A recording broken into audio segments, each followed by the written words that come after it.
Hey there, my name is Camilla. I am 16 years old, and boy, do I have an interesting story to tell you.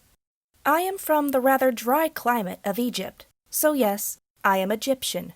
I'm very proud of my heritage, and I wouldn't want to live anywhere else in the world than among the hot sand. I had a great childhood. No brokenness or real hardship came with it. My parents were actually rather wealthy, and they both loved each other a lot. I always felt extremely lucky to have been blessed with such an upbringing. I knew there were many people in my country who didn't have this kind of fortune. Everything was great, until suddenly it wasn't. My mother was diagnosed with stage 4 breast cancer. At this point in the development of cancer, that meant it was terminal. It felt like someone had pulled the rug out from under my feet. I didn't understand how this could have happened, why good people like my mother had to have such horrible illnesses. They had estimated that her life expectancy would be around 2 years. She died less than 6 months later. From that point on, everything changed. My dad spiraled into a deep depression, and I can't really fault him for that. He had lost his partner, his soulmate. I had lost my mother, so I was right there with him in that time of grieving. My father's intense grieving and depression led him to make some extremely poor decisions. A few lapses in judgment later, and we were out of money. I suddenly went from being well off to not being certain if there would be bread on the table at night. It was awful. My whole world had changed in under a year. I missed my mother terribly, and I still do to this day. I would often sit in bed at night and pray that she would just come back and make everything whole again, make it right. I knew it was falling on deaf ears, and that she was gone, but it was the silly hope that kept me going some days. Due to our lack of funds, we were forced to sell our house in the city area. It was like letting go of the last bit of my childhood as we left it behind. We moved to this little slum-looking area in a small village, and our house looked pretty weathered and old. I wasn't exactly thrilled with the condition, but I figured it was better than not having any shelter at all. I told myself I should be grateful we even have a house after all this, but it was hard not to feel robbed. There weren't many other teenagers around the place, as it was a pretty tiny village. There seemed to be more older folk and poor small families with babies than anything else. I felt isolated and extremely alone. I had a hard time falling asleep that night, as I kept thinking about how much I'd rather be in my bed back at my old house. After what felt like forever, I was able to drift off into a fitful sleep. I had a rather strange dream that night. It was in vivid detail about a room in my house. I remember my dream self opening the door and digging through it frantically.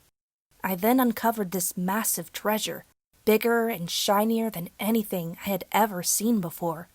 I remember the feelings of excitement and awe as I had stared down at my findings. When I woke up, I still had this racing feeling of excitement and anticipation. I tried to tell myself that it was only a dream, that it really didn't mean anything, but I couldn't stop wondering. It was so real, and it was so specific that it gave me another reason to hope again.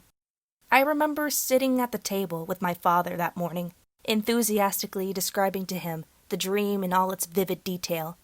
He sat there and let me ramble, giving a tired smile as I waved my arms wildly as I described everything to him. That would be nice, if this old house had some sort of secret treasure. Maybe one day we can be that lucky, he had told me. I was glad he shared that same feeling of hope. After that, he didn't mention the dream again, and I didn't feel it necessary to linger on it. I figured it was just a dream anyway, but I was definitely going to do some serious exploring in my house at some point. I was too busy at the moment, however, attempting to fit in with my new school. I didn't have any issues finding my place among my peers, and I was generally pretty happy with where I was. I guess going from a place of wealth to one of poverty humbled me a bit. If I had the opportunity to become wealthy again, however, I would take it in an instant. No one could fault me for that, right? I remember coming back from school once and seeing a couple of men in my living room speaking with my father. I didn't catch anything they were saying, as they seemed to clam up the moment I entered the room. I felt a little suspicious, but I assumed maybe my father was trying to make friends himself. It had been rather lonely for him since Mom died, after all. My father simply gestured for them to follow him, and they disappeared into a room. I heard the click of the door lock, and I was even more befuddled. What were they hiding? That was too suspicious to simply write off. Strange men in my home? My dad speaking to them in secret? Locking the door to his room? Yeah, something was definitely going on here, and I was determined to figure out what it was. It became a normal routine after that. I would return from school, I'd see those same people in my house, and they'd lock themselves in that room. I would put a cup up to the door and place my ear on it, trying to catch any sort of sound. I never really heard them speaking, but I could hear a lot of shuffling around and a lot of loud thumps. It almost sounded like they were trying to bring the whole house down with the noise. I wanted to just shrug it off and say, maybe Dad is just doing some reconstruction or fixing up a spot in the wall with some workers. But we didn't have the money for that. I was always waiting for an opportunity to see what was behind that door, patiently waiting for them to break routine and leave it unlocked. I got my chance one day when I noticed the two strange men were absent and my father was outside in the yard. I figured this was the best chance I was gonna get, and I hurried to the room. I tested the doorknob and was surprised, yet delighted, to find it unlocked. I quickly shoved the door open and hurried inside the room. Looking back on it now, I really should have taken a moment to see what was in the room before just running inside. The next thing I knew, the ground had disappeared from underneath me, and I was falling. I remember giving out a short scream of shock and terror before I hit the ground with a painful impact. I checked over my body and was relieved to find nothing appeared to be broken. Then I finally took a moment to look around me and... where was I? I felt like I was in some sort of grave, but a large and nicely decorated grave. The stone and dirt were carved intricately into designs and pillars, and it gave me a sort of ancient vibe from the way it loomed over me. There were old paintings on the wall closest to me, and I could recognize some things in the picture, like the god Anubis and his scales. I suddenly felt dread as I realized this indeed was a glorified grave. I was in some sort of tomb. Why was there a tomb in my house? Better yet, why was there a giant hole in this room that led down into this tomb? I could see a few statues of cats a little ways away from me, and a few engravings of ankhs and other ancient tomes of my ancestors. This was crazy, and then I started to wonder if there could be a sarcophagus in here. Was there a mummy? Did they have all the typical stuff the Egyptians of the past were buried with to take to the afterlife with them? I imagined the blades and amulets and jewels that might lie beside the deceased person for their trip to the next life. The wonder started to fade as I looked up and realized that I was a long ways down. There was no way I could pull myself back up out of the tomb and into my house. I started to panic and think that this would be my tomb now. I was in there for maybe only 20 minutes before a rope ladder was unfolded down into the hole. I scrambled up it as quickly as I could, and suddenly my father was pulling me up and out of the tomb, and into what little floor there was in the room.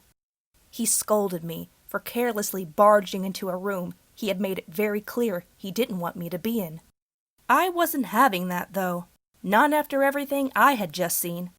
What is all of this? Why is there a hole in our house? Why is there a tomb just sitting here behind this door? What are you even doing with it? I had demanded of him frantically. He looked uncomfortable, but ultimately told me that he had found himself wrapped up in what he called tray stealing. Apparently, that meant robbing tombs of their artifacts and selling them off to people. It wasn't exactly a legal thing to do, I'm pretty sure. He said he was desperate to become wealthy again, that he was tired of not being sure if he could support us. He said he would do whatever it took to regain his monetary status.